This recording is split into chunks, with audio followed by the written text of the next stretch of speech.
प्रीति की मम्मी बहुत देर से परेशान थी और प्रीति के मोबाइल पर लगातार टेक्स्ट मैसेज भी लिख रही थी। अरे ये प्रीति मैसेज क्यों नहीं पढ़ रही है? पता नहीं, ठीक हो बस, मुझे तो चिंता हो रही है। क्या हुआ? तुम इतनी परेशान क्यों हो? प्रीति अपनी कान की मशीन घर पर ही भूल गई है। पर भूल कैसे गई? अरे उसने चार्जिंग पर लगाई थी, उसकी बैटरी चार्ज नहीं थी, बस यही गलती हो गई, वो उठाना भूल गई। जिस बात का डर था वही हुआ। प्रीति परेशान थी, उसे रोड पर ट्रैफिक सुनाई नहीं दे रहा था। तभी एक कार लगातार हॉर्न दे रही थी।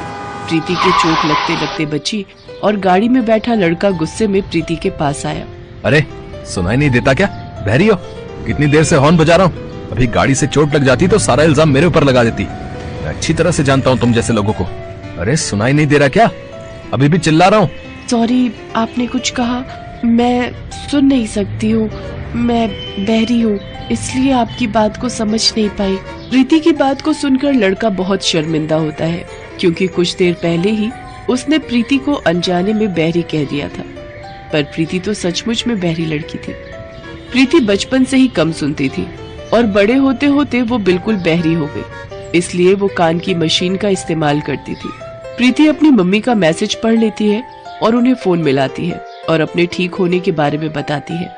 लड़का इशारे से प्रीति को सॉरी कहता है और सामने रेस्टोरेंट में एक कप कॉफी के लिए कहता है।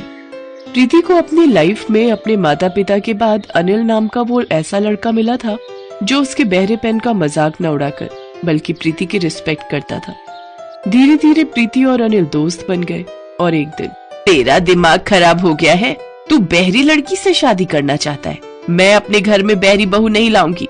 भगवान ना करे, अगर मुझ में भी ऐसी कोई कमी होती, मैं बहरा होता और कोई